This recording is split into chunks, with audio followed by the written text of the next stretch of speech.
Let the peace of Christ control your hearts. Let the word of Christ dwell in you richly.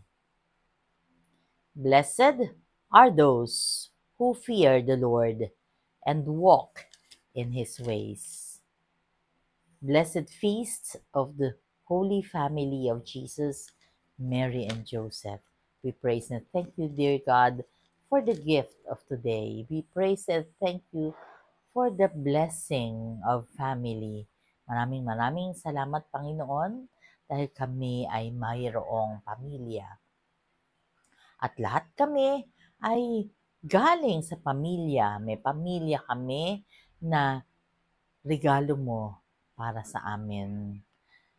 Today, as we remember or celebrate the feast of the Holy Family, let us be reminded about the Holy Family.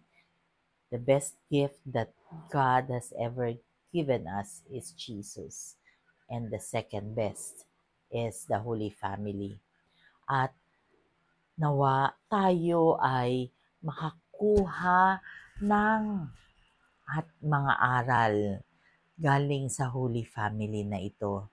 Una, nung sinabi ni Mary, di ba, hinanap nila si Jesus kasi nung time na yun, nawala si Jesus dahil siya ay nandoon sa temple.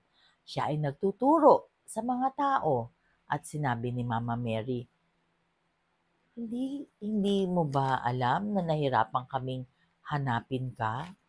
Bakit naman ginawa mo ito? Ang sabi ni Jesus, dapat nandito ako sa bahay ng aking ama. So ang sinasabi niya ay yung bahay ng Diyos, yung templo. Dahil may kamalayan na siya. He was 12 years old at that time nang itong nangyari na sinasaad sa gospel. Pero, anong kahulugan nun? Alam mo naman, Mama Mary, na he has to be in the temple. Pero syempre, human as Mary is, ang alam niya, doon sa journey nila together with the other people, nandoon si Jesus. Kaya naman sobrang aligaga sila. They were traveling. That was 4 days of travel. So they need to go back just so when they found out that Jesus was not with them. And so, anong ending? Natuklasan nila na si Jesus ay nandoon. Pero kahit na ganun pa man ang nangyari, hindi nagalit si Mama Mary. Isang bagay ang tinanggap niya.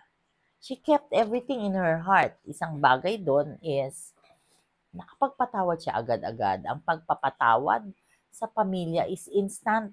Hindi pwedeng dinidelay. Right there and then, napatawad niya agad si Jesus because she realized, although sobrang stressful sa kanila ni Joseph yung nangyari, she realized na meron nga namang misyon si Jesus. At yan din ang kailangan sa pamilya. Ano bang kailangan sa pamilya? Yung pagpapatawad. Actually, yun talaga ang kailangan ng bawat isa. For us to have better relationship, we need to forgive. That's the first point. Second is, they already went to Nazareth. Diba? Pumunta na sila sa kanilang bahay. Bumalik na sila sa Nazareth. Ano ang ibig sabihin? Ano ang mensahe doon sa second statement na yon? When finally, nagkaroon sila ng reconciliation na mag-anak, silang tatlo, reunion I mean, bumalik sila sa Nazareth. Isang bagay ang gusto nating pagnilayan dyan. When they came back to their home, sama-sama uli sila. Ngayon ba, ang mga bahay ba natin ay gusto pang puntahan ng ating mga anak?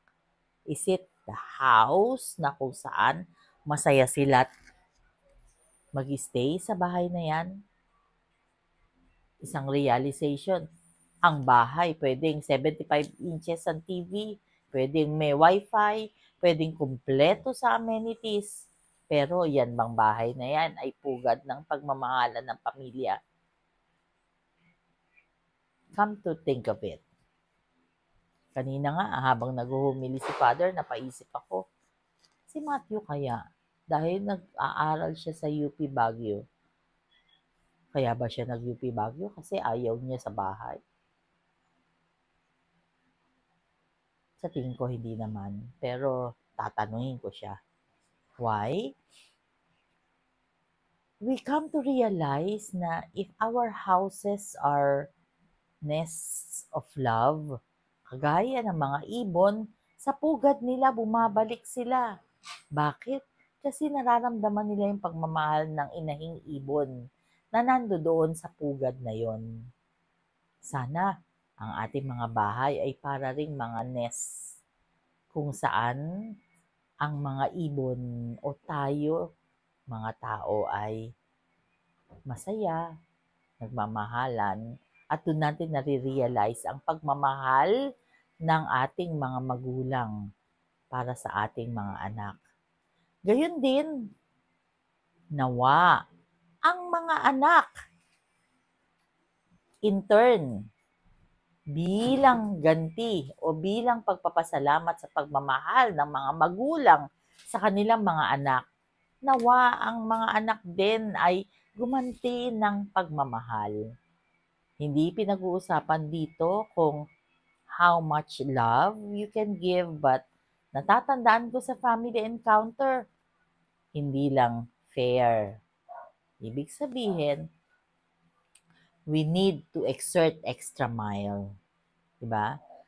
Dapat tayo ay magbigay pa, hindi lamang fair or 100%, kung hindi, sobra pa sa pwede mong ibigay, ang dapat mong ibigay para maramdaman nila kung gaano mo sila kamahal.